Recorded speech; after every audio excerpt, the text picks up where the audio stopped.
मित्रांनो नमस्कार. मी जयंत आमटे, राज्याध्यक्ष अटल शिक्षक संघटना महाराष्ट्र राज्य. मित्रांनो, आज आपण एका अत्यंत महत्त्वाच्या अशा विषयावर चर्चा करणार आहोत, जे की शिक्षक भरतीतील जे पहिल्या टप्प्या आणि दुसऱ्या टप्प्यामध्ये लागलेले नवीन शिक्षक आहेत, शिक्षण सेवक आहेत, त्याचबरोबर जे की एक्झिस्टिंग सध्या शिक्षक म्हणून कार्यरत आहेत, परंतु अनेक 10-10, 15-15 वर्षापासून अशा लोकांच्या बदल्या होऊन नाही आहेत आणि ते स्पर्धा परीक्षाद्वारे किंवा पवित्र पोर्टलद्वारे परत नवीन नियुक्ती घेऊन त्या ठिकाणी बदलीसारखं आपल्या वेतनात संरक्षण देऊन जी ह्या सिस्टीममध्ये येऊन हव्या त्या ठिकाणी बदली करण्यास इच्छुक आहेत. जे की जिल्हा परिषदमधून नगरपालिका, महानगरपालिका जाण्यात किंवा नगरपालिका, महानगरपालिकेतून जिल्हा परिषदमध्ये, नगर परिषदमध्ये येण्यास, असे वेगवेगळे बदलण्यास किंवा संस्थेत जाण्यास किंवा आपला स्तर खालून वरी जाण्यास म्हणजे प्राथमिक म्हणून उच्च प्राथमिक, माध्यमिक, उच्च माध्यमिक अशा स्तरावर जाण्यासाठी जर कोणाची तयारी असेल तर अशा लोकांसाठीचा जो महत्त्वाचा शासन निर्णय आहे, तर ह्या शासन निर्णयासंदर्भात चर्चा करणार आहोत, जे की नवीन लागलेल्या शिक्षक बांधवांना देखील अत्यंत महत्त्वाचा या शासन निर्णय आपण लक्षात आणून देणार आहोत. त्याचा अर्थ प्रत्येक शब्दासह लक्षात आणून देणार आहोत, जेणेकरून की पहिल्या टप्प्यात आणि दुसऱ्या टप्प्यात लागलेल्या शिक्षकांना सेवा सातत्य घेण्यासाठी याचा किंवा वेतन संरक्षण घेण्यासाठी, सेवा सातत्य म्हणण्यापेक्षा वेतन संरक्षण घेण्यासाठी खूप मोठा उपयोग होईल. त्याचबरोबर शिक्षकातून शिक्षकमध्ये जाणारे तसेच अनेक याच्यामध्ये 2-3 प्रकारच्या कॅटेगरी आहेत. तर बघा, तर याच्यामध्ये जे शिक्षक म्हणून कार्यरत आहेत आणि शिक्षक म्हणूनच परत कार्यरत होणार आहेत ते एक आहेत, आणि जे दुसरे इतर शासकीय कर्मचारी आहेत परंतु आता शिक्षकमध्ये आलेले आहेत.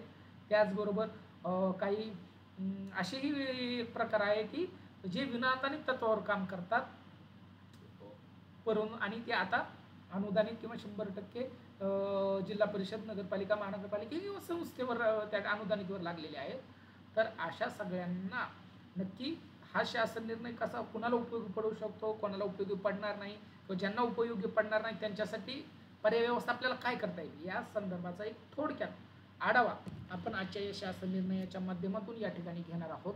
आणि म्हणून आजचा हा जो काही वेतन संरक्षणाचे जे शासन निर्णय आहे, तर तो एक अत्यंत महत्त्वाचा, सगळ्यात महत्त्वाचा जो ह्यातला शासन निर्णय तो मी आज पूर्णपणे आपल्याला लक्षात आणून देणार आहे. आणि म्हणून हा शासन निर्णय पाहण्यासाठी प्रत्यक्ष आपण काय करूयात, तर थेट त्या ठिकाणी स्क्रीनवर जाऊयात, जेणेकरून आपल्याला सगळं त्या ठिकाणी तो शासन निर्णय देखील पाहता येईल आणि त्या आधारे मला तुम्हाला सगळं समजून घेणं आहे. बघा, आता याच्या शिक्षकाशी संदर्भित 2 शासन निर्णय अत्यंत महत्त्वाचे आहेत आणि ह्या 2 शासन निर्णय थोडक्यात आपण पाहणार आहोत. त्यामध्ये एक आहे 16 डिसेंबर 2022चा एक शासन निर्णय आहे आणि त्याचबरोबर 15 सप्टेंबर 2011चा देखील एक शासन निर्णय आहे. जो हे 2 शासन निर्णय जे की शिक्षक आहेत आणि शिक्षक अगोदरच शिक्षक म्हणून कार्यरत आहेत आणि आताही शिक्षक म्हणूनच लागलेले आहेत, यांच्यासाठी यांच्या वेतनात संरक्षणासाठी हे अत्यंत महत्त्वाचे आहे. आणि बाकी लोकांसाठी देखील काय महत्त्वाचं आहे काय नाही, तर याचा थोडक्यात आपण आढावा घेऊया. बघा, जर तुम्हाला स्क्रीनवर दिसत असेल हा शासन निर्णय, तर नियमित पदावरील शिक्षकाची नामनिर्देशनाद्वारे स्पर्धात्मक निवड प्रक्रियेद्वारे समान किंवा उच्च वेतन श्रेणीत नियुक्ती झाल्यास पूर्वीच्या वेतनात संरक्षण देण्याबाबत हे या शासन निर्णयाचं टायटल आहे. आणि हा शालेय शिक्षण व क्रीडा विभाग यांच्याकडून निर्गमित झालेला 16 डिसेंबर 2022चा शासन निर्णय आहे. आणि हा जे शिक्षक आहेत आणि शिक्षक म्हणूनच ते आता लागलेलं आहे यांच्यासाठी खास सगळ्यात महत्त्वाचं आहे. ओके, म्हणून सुरुवातीला या बाबतीत नक्की याच्यामध्ये तर काय तरतुदी आहे, कोणाला लागू पडेल कोणाला नाही, हे आपल्याला थोडक्यात त्याचा आढावा घेता येईल. बघा, यात प्रस्तावनेत म्हटल्याप्रमाणे राज्यातील स्थानिक स्वराज्य संस्थेच्या प्राथमिक शाळेतील शिक्षकांची निवड पूर्व केंद्रीय भरती पूर्व निवड परीक्षेद्वारे, तर खाजगी शाळांमधील शिक्षकाची नियुक्ती महाराष्ट्र खाजगी शाळांमधील कर्मचारी सेवेच्या सती अधिनियम 1977 मधील तरतुदीनुसार विविध प्रक्रियेद्वारे संबंधित खाजगी व्यवस्थापनामार्फत करण्यात येत होती. म्हणजेच काय, तर अगोदर स्थानिक स्वराज्य संस्थेतल्या शाळांसाठी CET-द्वारे जागा भरल्या जात होत्या आणि खाजगी याच्यासाठी जो खाजगी शाळेच्या कर्मचाऱ्यासाठीचा जो सेवेच्या सतीचा अधिनियम 1977 आहे त्यानुसार या तरतुदी म्हणजे याप्रमाणे या भरती होत होत्या शिक्षकांच्या. तथापि संदर्भातील शासन निर्णयातील तरतुदीनुसार सद्यस्थितीत राज्यातील स्थानिक स्वराज्य संस्थांसह खाजगी अनुदानित अंशतः अनुदानित विनाअनुदानित तसेच अनुदानास पात्र घोषित केलेल्या प्राथमिक माध्यमिक व उच्च माध्यमिक शाळा कनिष्ठ महाविद्यालयीन शिक्षकांची रिक्त पदे स्वयंअर्थसहाय्यित अल्पसंस्था संचलित व इंग्रजीत कायम विनाअनुदानित शाळा वगळता अभियोग्यता व बुद्धिमापन चाचणीच्या गुणांच्या आधारे पवित्र या संगणकीय प्रणालीद्वारे भरण्यात येत आहेत. म्हणजे ह्या ज्या वेगवेगळ्या आस्थापनांमध्ये जी भरती होत आहे ती आता पवित्र प्रणालीद्वारे होत आहे. पूर्वी ती CET आणि तो खाजगी शाळा संदर्भीचा जो अधिनियम आहे त्याद्वारे होत होती. तथापि बघा, कार्यरत नियमित शिक्षकाची उच्च अर्हता प्राप्त करून नामनिर्देशनाद्वारे स्पर्धात्मक निवड प्रक्रियेद्वारे निवड होऊनही उच्च असमान पदावर नियुक्ती झाल्यास वेतनास संरक्षण नसल्याच्या संदर्भित क्रमांक 3 येथील शासन निर्णयातील अटीमुळे अशा शिक्षकास पूर्वी केलेल्या सेवेचा लाभ नवीन नियुक्तीच्या वेळी होत नसल्याने त्यास अशी नियुक्ती स्वीकारणे अहितकारी ठरते. बघा, जर तुम्हाला 2 शासन निर्णय मी सांगितले ते एक 16 डिसेंबर 2022चा आणि संदर्भ क्रमांक 3 वर त्यांनी जो दिलेला होता तो म्हणजेच 15 सप्टेंबर 2011चा हा शासन निर्णय होता. आणि मग हा शासन निर्णय ह्या 2022च्या शासन निर्णयाच्या अगोदर महत्त्वाचा होता की जो शासन निर्णय काय आहे थोडक्यात त्याचा बी आढावा आपण वाटलंच तर घेऊ. परंतु त्याच्यामध्ये जे महत्त्वाचं आहे ते म्हणजे की शिक्षण सेवक परत तुम्हाला करावा लागत नाही, त्याच्या काही अटी दिलेल्या आहेत. परंतु याच्यामध्ये अशी अट होती की जे तुम्ही समान पदावर गेलात तर तुम्हाला ते लागू होईल, परंतु असमान पदावर गेलात उच्च किंवा कमी पदावर तर ते लागू होत नव्हतं. आणि म्हणून शासनाला हा शासन निर्णय काढण्याची गरज लाभली किंवा हे त्या ठिकाणी याच्यामध्ये नमूद आहे. आणि म्हणून पूर्वीच्या सेवेचा लाभ त्या ठिकाणी मिळत नव्हता आणि म्हणून ज्या लोकांना हा लाभ मिळत नव्हता त्यांच्यासाठी हा शासन निर्णय महत्त्वाचा आहे. त्याच्या टर्म आणि कंडिशन पुढे त्याच्यामध्ये सगळं त्यांनी दिलेले आहे. बघा, त्यामुळे अशा नियमित कार्यरत शिक्षकांनी नामनिर्देशनाद्वारे किंवा स्पर्धात्मक निवड प्रक्रियेद्वारे निवड होऊनही नवीन नियुक्ती स्वीकारल्यास त्याच्या वेतनास संरक्षण देण्यात यावे अशी मागणी लोकप्रतिनिधीकडून करण्यात येत होती. सदर मागणीच्या शासन अनुषंगाने शासन निर्णय 15 सप्टेंबर 2011 मधील अट शर्त क्रमांक 3 मध्ये सुधारणा करण्यात येऊन नियमित कार्यरत शिक्षकाची नामनिर्देशनाद्वारे स्पर्धात्मक निवड प्रक्रियेवर दुसऱ्या समान प्राथमिकमधून प्राथमिक उच्च प्राथमिकमधून माध्यमिक. बघा, हे जास्त गरजेचं नाही तुम्हाला प्रस्तावना संपूर्ण वाचण्याची, कारण की ह्याचं पुढं देखील आलेलं आहे. परंतु असमान पदावरील बघा, पदावर नव्याने नियुक्ती ज्या नियमित कर्मचारी झाल्यास अशा शिक्षकास पूर्वीच्या पदांवर संरक्षण देण्याची बाब शासनात विचारित होती. तर त्या संदर्भातलं पुढं सगळं शासन निर्णय क्लिअर आलेत. प्रस्तावना सगळी वाचण्याची आवश्यकता नाही, आपण वेळ वाचूया. बघा, जे महत्त्वाचं आहे मी सांगतो, तुम्ही परत हा शासन निर्णय पूर्णपणे वाचून डोळ्या खालून घालू शकता, कारण की पुढचा अर्थ कळणं या ठिकाणी जास्त गरजेचं आहे याचा, कारण की ही किचकट भाषा आहे आणि बऱ्याच लोकांना हे समजत नाही. तर बघा, हा जो शासन निर्णय त्याच्यामध्ये काय म्हटलेलं आहे तर नियमित शिक्षक पदावर कार्यरत शिक्षकाची नामनिर्देशनाद्वारे स्पर्धात्मक निवड प्रक्रियेद्वारे दुसऱ्या समान प्राथमिकमधून प्राथमिक माध्यमिकमधून माध्यमिक उच्च माध्यमिक शाळा कनिष्ठ महाविद्यालय उच्च माध्यमिक शाळा कनिष्ठ महाविद्यालय तसेच बघा, म्हणजे हे प्राथमिक माध्यमिक सेम वर झालं तर 15 सप्टेंबर 2000चा जो शासन निर्णय त्यानुसारच त्या ठिकाणी आपल्याला संरक्षण भेटत होतं, त्याला डबल शिक्षण सेवक लागत नव्हतं. आणि परंतु जे उच्च किंवा असमान आहेत बघा पुढचं, तसेच उच्च असमान म्हणजेच कंसात त्यांनी थोडं उदाहरण सुद्धा देते, प्राथमिकमधून माध्यमिक किंवा उच्च माध्यमिक कनिष्ठ महाविद्यालय अथवा माध्यमिकमधून उच्च माध्यमिक शाळा कनिष्ठ महाविद्यालय पदावर नव्याने नियुक्ती झाल्यात अशा शिक्षकाच्या पूर्वीच्या वेतनास संरक्षण देतेवेळी खालील अटी व शर्ती लागू राहतील. म्हणजे यातमध्ये क्लिअर सांगितलंय की 15 सप्टेंबर 2011च्या शासन निर्णयानुसार समान पदावर होतं, परंतु उच्च आणि असमान पदावर देखील त्या ठिकाणी वेतनास संरक्षण मिळेल, परंतु त्यास खालील अटी आणि शर्ती सुद्धा त्यांनी दिलेत. म्हणजे यात कोणाला मिळेल कोणाला नाही, आणि म्हणूनच हा शासन निर्णय समजून घेणं, त्या अटी नीट समजून घेणं, कारण की एका शब्दामुळे पूर्ण अर्थ त्या ठिकाणी बदलतो. म्हणून खालच्या अटीच्या एका शब्दाचा अर्थ आपण पूर्णपणे समजून घेऊ, जेणेकरून कोणाला जर वेतन संरक्षण घेतेवेळी जर कोणाला काही अडचणी आल्या तर त्या दूर होतील. ओके, तर बघा, यातली जी सगळ्यात पहिली जी अट आहे, अट क्रमांक 1, ती काय आहे ती आपण पाहू. बघा, स्थानिक स्वराज्य संस्था किंवा खाजगी शाळेमधील पूर्वीची नियुक्ती ही विहित मार्गाने प्रक्रियेद्वारे झालेली असावी. बघा, स्थानिक स्वराज्य संस्था किंवा खाजगी शाळेमध्ये पवित्र पोर्टलमध्ये ज्या व्यक्तीची नियुक्ती होईल, कारण की नियुक्तीनंतर हे सेवा संरक्षण आहे, आणि म्हणून जी नियुक्ती होईल ती जर अगोदरच्या सेवेचा तुम्हाला लाभ घ्यायचा असेल तर पूर्वीची नियुक्ती विहित मार्गाने प्रक्रियेद्वारे झालेली असावी. विहित मार्गाने प्रक्रियेद्वारे म्हणजे शासनाने जे या नियुक्त्यासाठी नियम ठरवून दिलेले आहेत. म्हणजेच सुरुवातीला प्रस्तावनेत तुम्हाला दिलं होतं की स्थानिक स्वराज्य संस्थाच्या साऱ्या शाळेसाठी सीईटीद्वारे, बघा सीईटी जेव्हापासून आली तेव्हा किंवा त्याच्या अगोदरचे जे नियम असेल जेही विहित असतील ते नियम वापरून तुमची नियुक्ती झालेली असावी. खाजगी शाळेत जर कोण कर्मचारी असेल तर त्याचा जो अधिनियम आहे त्याच्या अंतर्गत त्याच प्रक्रियेद्वारे आणि पूर्ण प्रक्रियेचं पालन करून झालेली असावी, ही पहिली अट आहे. दुसरी यातली अट आहे, पूर्वीच्या नियुक्तीस वेळोवेळी वैयक्तिक मान्यता मिळाली असावी, तसेच वेतन अनुदान मिळत असावे. आणि पूर्वीच्या नियुक्तीस म्हणजेच इथं लागण्याच्या अगोदर तुम्हाला वेळोवेळी याची वैयक्तिक मान्यता ही असावी आणि त्या वेतनास अनुदान सुद्धा मिळणं गरजेचं आहे, ही दुसरी अट आहे.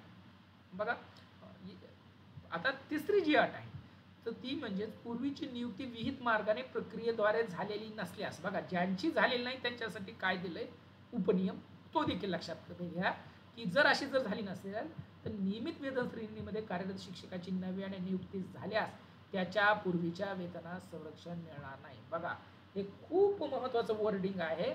आणि जर पूर्वीची नियुक्ती विहित प्रक्रियेने ज्याची झाली नाही आणि परंतु तो नियमित म्हणून वेतन श्रेणीत जर तो कार्यरत असेल तर अशा कर्मचाऱ्यास त्याच्या पूर्वीच्या वेतनास संरक्षण नाही. परंतु नक्की काय आहे पुढचं देखील महत्त्वाचं आहे, म्हणजे पूर्ण वेतनास त्याच्या संरक्षण मिळणार नाही. तथापि शासन निर्णय दिनांक 15 सप्टेंबर 2018 नुसार अशा शिक्षकास शिक्षण सेवक योजना लागू होणार नसल्याने त्याचे वेतन नव्याने नियुक्त पदास लागू वेतन श्रेणीच्या किमान टप्प्यावर निश्चित करता येईल. बघा, म्हणजे हा जो उपनियम आहे हा खूप महत्त्वाचा आहे. जर एखाद्या व्यक्तीची नियुक्ती झाली परंतु आणि तो नियमित शिक्षक म्हणूनही या ठिकाणी नियुक्त झालेला आहे, जर अशी ज्या व्यक्तीला अडचण आहे तर यांना काय होईल तर शिक्षण सेवक लागू होणार नाही, परंतु वेतन श्रेणीचा जो किमान टप्पा आहे म्हणजे शिक्षण सेवक पूर्ण झाल्यानंतर जी वेतन श्रेणी तुम्हाला लागू होणार आहे याचा मिनिमम टप्प्यावर तुमचं वेतन त्या ठिकाणी निश्चित होणार आहे. म्हणजे शिक्षण सेवकानंतरचं पहिलं जे वेतन तुम्हाला मिळणं अपेक्षित आहे तिथून तुमचं वेतन निश्चित होऊन तिथून पुढं तुम्ही जरी 10 वर्ष 15 वर्ष सर्व्हिस केली असली तरी शिक्षण सेवकानंतरचं तुम्हाला भेटल, फक्त तुमची विहित प्रक्रियेने निवड झाली नसेल तर. आणि बाकीच्या लोकांना जर विहित प्रक्रियेने झालेली असेल आणि बाकीचे हे अटी सेवा शर्ती जे पूर्ण करतायत त्यांना पूर्णपणे तुम्हाला वेतनास त्यांच्या संरक्षण राहील. हा याचा त्यातला एक मतितार. 4 नंबरची यातली जी अट आहे, पूर्वीची सेवा व नवीन नियुक्ती यामध्ये सेवाखंड असल्यास वेतनास संरक्षण राहणार नाही. बघा, हा खूप महत्त्वाचं वाक्य आहे. तुमची जर याच्यामध्ये सेवाखंड असेल तर वेतनास संरक्षण राहणार नाही, परंतु तथापिच्या पुढचं वाक्य सुद्धा आपल्याला तितकंच महत्त्वाचं आहे. ते म्हणजे पूर्वीच्या पदावरून कार्यमुक्त झाल्यानंतर नवीन पदावर रुजू होण्यासाठी प्रचलित धोरणानुसार वाजवी कालावधी अनुज्ञेय असेल. म्हणजे ज्याच्यामध्ये स्पष्टपणे म्हटलंय तुम्ही पूर्वीच्या पदावरून कार्यमुक्त झाल्यानंतर नवीन पदावर रुजू होण्यासाठी जे काही प्रचलित धोरणं आहेत म्हणजे चालू धोरणं जे आहेत त्याच्यानुसार जो वाजवी कालावधी आहे तो त्या ठिकाणी अनुज्ञेय असेल. परंतु हे जरी असेल तरी जे लोक आणखी त्या ठिकाणी कार्यमुक्त झालेले नाहीत अशांसाठी माझं सांगणं आहे की आपल्याला अडचणी येऊ नयेत किंवा क्लिष्टता आपल्यामध्ये परत वेतन संरक्षणाच्या वेळेस येऊ नये याच्यासाठी शक्यतो एकही दिवसाचा खंड आपल्यामध्ये पडून देऊ नका. आज ज्या ठिकाणी रुजू झालं उद्या लगेच तुमच्या आस्थापनात जाऊन रुजू होणं तुमच्या जास्त हिताचं आहे.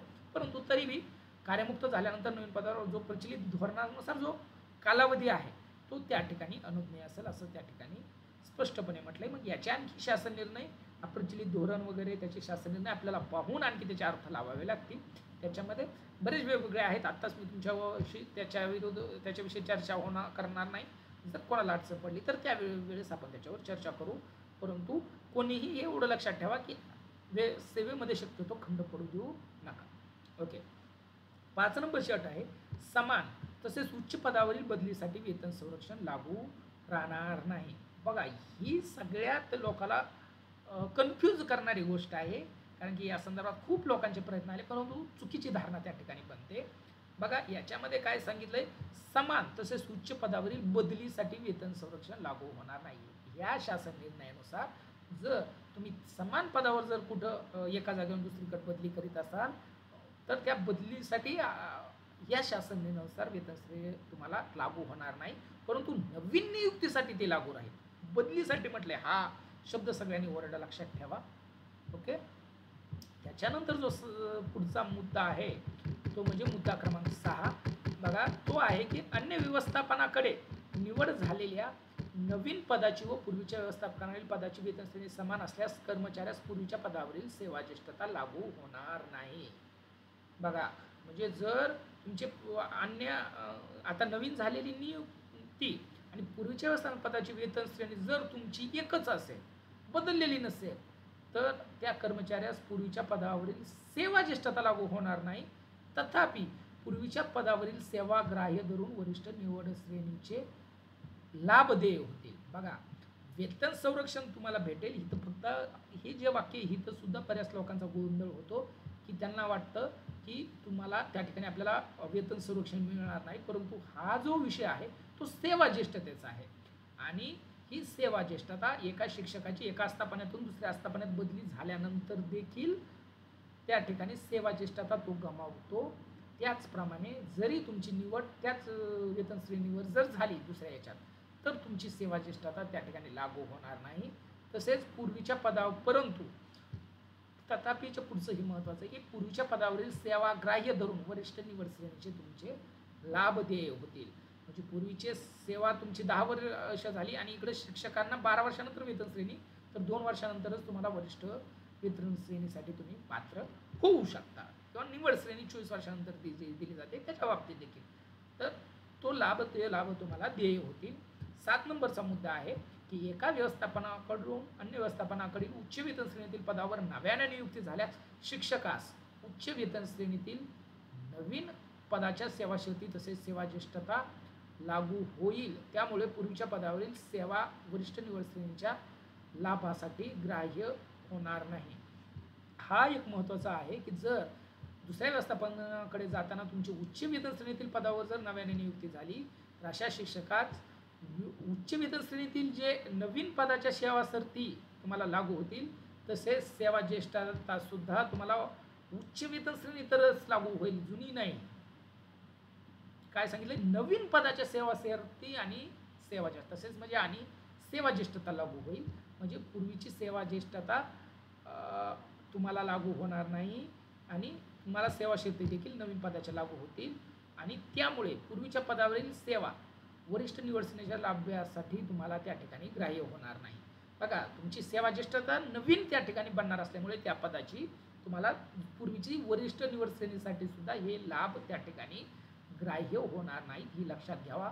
म्हणजेच एका शिक्षकाला जर 10 वर्ष त्यांनी दुसरीकडे सेवा केली प्राथमिक शिक्षक म्हणून आणि आता त्याला माध्यमिक शिक्षक म्हणून जर नियुक्ती भेटणार असेल नव्या ठिकाणी, परंतु शिक्षकांना 12 वर्षांनी वरिष्ठ वेतन श्रेणी लागू होते, तर अशा वेळेस माध्यमिक शिक्षक म्हणून त्याची सेवा ज्येष्ठता नवीन सुरू होणार असल्यामुळं 10 वर्षाची सेवा त्याच्या कालच्या वरिष्ठ वेतन श्रेणीसाठी किंवा निवड श्रेणीच्या लाभासाठी ग्राह्य होणार नाही, तर त्याला पूर्णपणे नवीन त्या ठिकाणी सेवा ज्येष्ठतेनुसारच नंतरच्या 12 आणि 24 वर्षानंतर हे लाभ देय होतील। ओके, 8 नंबरचा जो मुद्दा आहे की शासन निर्णय 15 सप्टेंबर 2011 नुसार नवीन नियुक्ती प्रकरणी पूर्वीची सेवा सेवानिवृत्तीसाठी ग्राह्य राहील।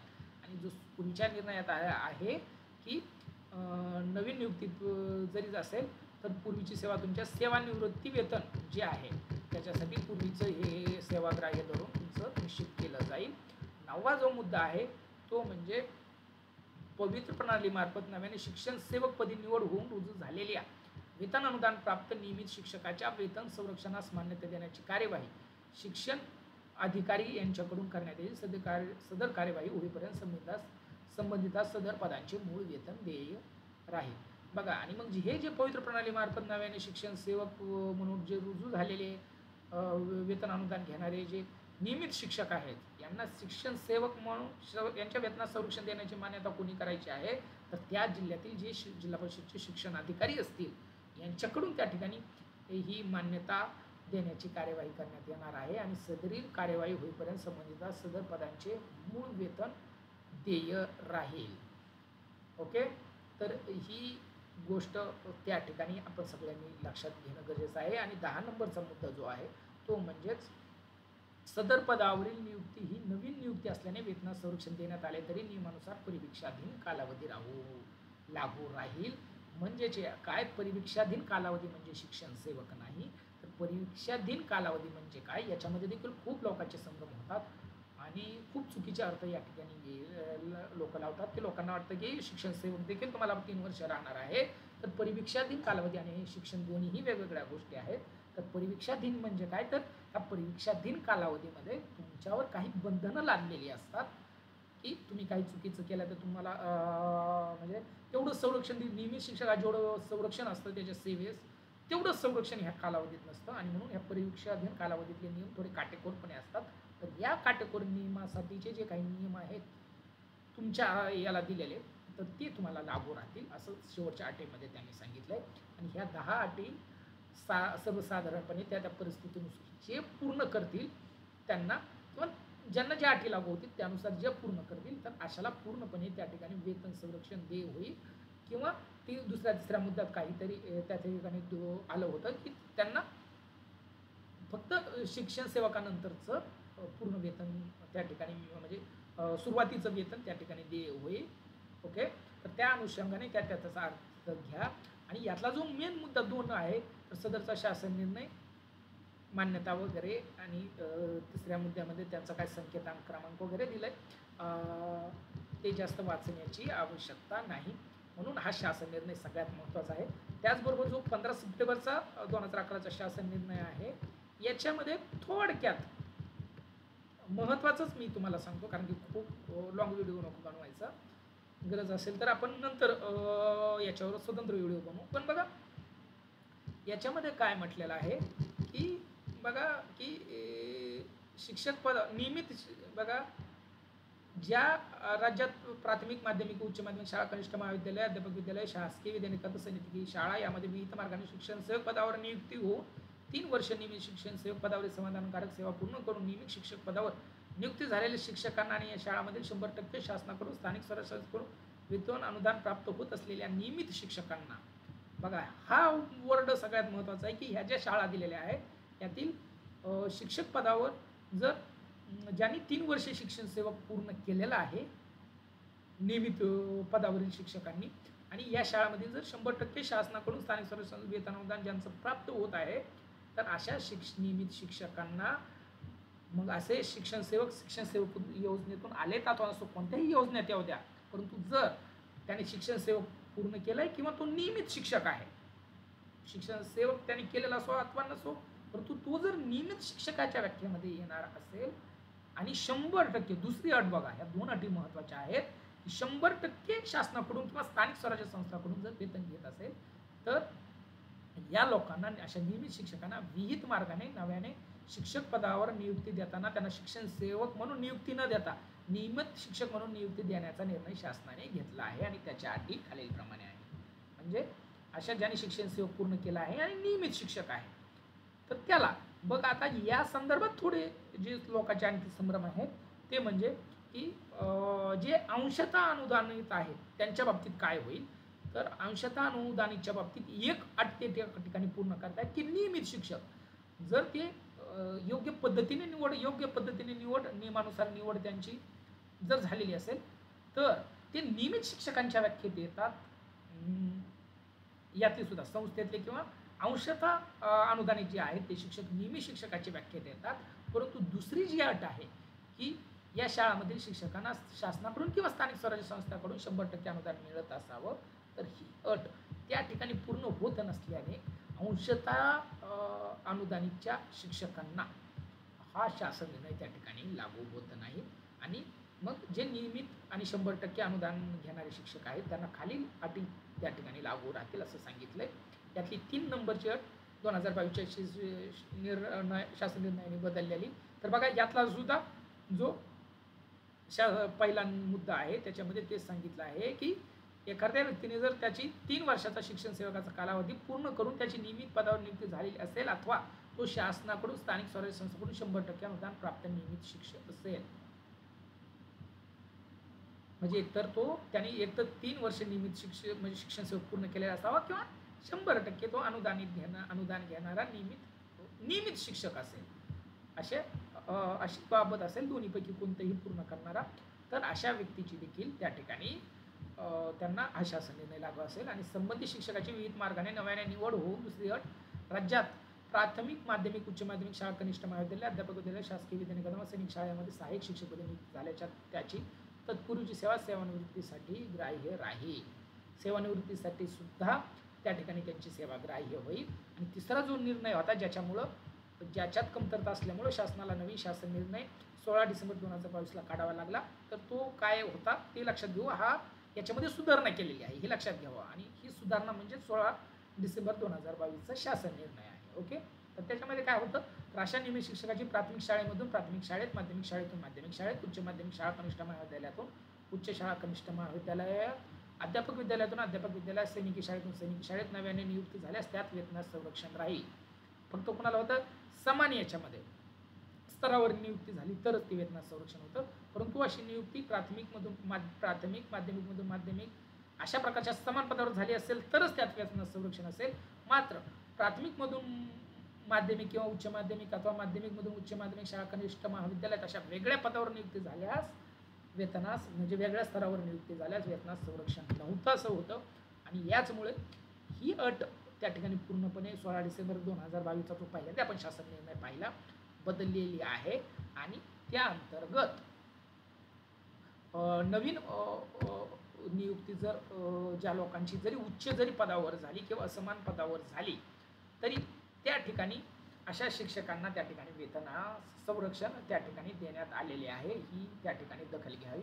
आणि म्हणून ह्या जो शासन निर्णय आहे, जे शिक्षक म्हणून काम करणारे नियमित आणि 100% अनुदानित कर्मचारी आहेत अशा लोकांना त्या ठिकाणी लागू पडत आहे. आणि म्हणून अशा लोकांना वेतनास संरक्षण ह्या शासन निर्णयाअंतर्गत भेटत असल्याने जे लोक नव्याने नियुक्त झालेत किंवा ज्यांना आता शिक्षक आहेत आणि भविष्यात अशा प्रक्रियेने येऊन त्या ठिकाणी बदली होत नाही म्हणून जर यायचं असेल तर तुम्ही टी देऊन नंतर टेट परीक्षा देऊन त्या ठिकाणी अशा प्रकारची नियुक्ती घेऊ शकता. तुमच्या वेतनात 100% त्या ठिकाणी संरक्षण मिळेल. ओके. तरी हे या बाबतीत झालं. परंतु जे असे कर्मचारी आहेत की तो अगोदर शासकीय कर्मचारी होते आणि आता शिक्षक झाले वेगवेगळ्या पदावर, शासकीय किंवा निमशासकीय शिक्षक असतील ते, तर त्यांच्या बाबतीत देखील आपण ज्या काही तरतुदी आहेत त्याच्या संदर्भातही लवकरच एक व्हिडिओ घेऊन येतात. हा व्हिडिओ खूप लॉंग होते म्हणून आता मी तुम्हाला त्याच्याविषयी बोलत नाही. जर आपल्या लोकांना खरंच गरज असेल त्याच्याबाबत, असे किती लोक आहेत मला देखील माहीत नाही, परंतु जर खरंच बऱ्याच लोकांकडून मागणी आली की त्यांना याच्या संदर्भात बाकी डिटेल माहिती पाहिजे, आम्ही वेगळ्या विभागातून आलो, असे जर खूप लोक शिक्षक असतील आणि त्यांना जर त्याच्यामध्ये संक्षिप्त नॉलेज पाहिजे असेल या संदर्भातलं कोणते शासन निर्णय लागू होतील, काय होतील, आणि जी काही माझ्याकडे माहिती असेल ती मी नक्की प्रोव्हाइड करेल. परंतु जर तशा आपल्याला मागणी आली तर म्हणून अशा लोकांनी देखील नक्की कमेंट करा की तुम्हाला त्या ठिकाणी काय हवे. त्याचबरोबर जे अंशतः अनुदानित शिक्षक आहेत त्यांच्यासाठी देखील या शासन निर्णयामध्ये स्पष्ट तरतुदी नाहीत. आणि त्याचमुळं अंशतः 100% घेत नसल्यामुळे तुम्ही अनुदान हे शासन निर्णय तुम्हाला लागू होत नसल्यामुळं बाकी याबाबत आपल्याला मंत्रालय स्तरावर वेगळा पाठपुरावा करावा लागणार आहे. असेही लोक असतील तर असे किती लोक आहेत ते आम्हाला पाहू द्या. तुम्ही सगळ्या लोकांनी या ठिकाणी संपर्क करा, कमेंटमध्ये देखील सांगा तुमच्या संदर्भात. जर त्या ठिकाणी आपल्याला खरंच जर यात बी बरेच लोक असतील तर याच्यासाठी देखील आपण 100% त्या ठिकाणी शासनाकडून तुमच्यासाठी प्रयत्न करून त्या ठिकाणी तरतुदी आणू शकतो. अटल शिक्षक संघटनेच्या माध्यमातून आपण यासाठी देखील प्रयत्न करू शकतो. आणि दुसरे जे आहेत तर इतर विभागातून आलेले कर्मचारी यांना देखील आपण लवकरच याच्यासाठी देखील काम करणार आहोत. आणि म्हणून असे लोक नक्की किती आहेत अशा लोकांनी नक्की कमेंटमध्ये देखील तुम्हाला जर गरज असेल तर त्या ठिकाणी तुम्ही सांगा, नक्की आपण त्याच्यावर देखील काम करू किंवा त्याच्या संदर्भातली माहितीसुद्धा तुम्हाला व्हिडिओद्वारे मी देईन. ओके. आजच्या व्हिडिओमध्ये सध्या तरी एवढंच. परंतु तुम्हाला जर नक्की आणखी याच संदर्भाने किंवा तुमच्या काही वेगळ्या अडीअडचणी असतील, काही व्हिडिओ पाहायचे असतील, या शासन निर्णयात काही अडचणी असतील त्या समजून घ्यायच्या असतील तर नक्की तुम्ही कमेंट करा. कमेंट, तुमच्या प्रत्येक कमेंटला उत्तर मी स्वतः देत असतो आणि त्याच्यामुळं तुमच्या काही अडीअडचणी ज्या समस्या असतील किंवा दुसरंही कोणत्याही बाबतीत असू द्या, तर तुम्हाला नक्की एखाद्या विशिष्ट कशाची माहिती हवी असेल, त्या संदर्भात व्हिडिओ हवा असेल तर नक्की कमेंटमध्ये शेअर करा आणि व्हिडिओ देखील बाकी लोकांपर्यंत जास्तीत जास्त शेअर करा, जेणेकरून ज्या लोकांमध्ये हा अवेअरनेस नाही त्या लोकांमध्ये अवेअरनेस येईल. ओके, आजच्या व्हिडिओमध्ये एवढंच.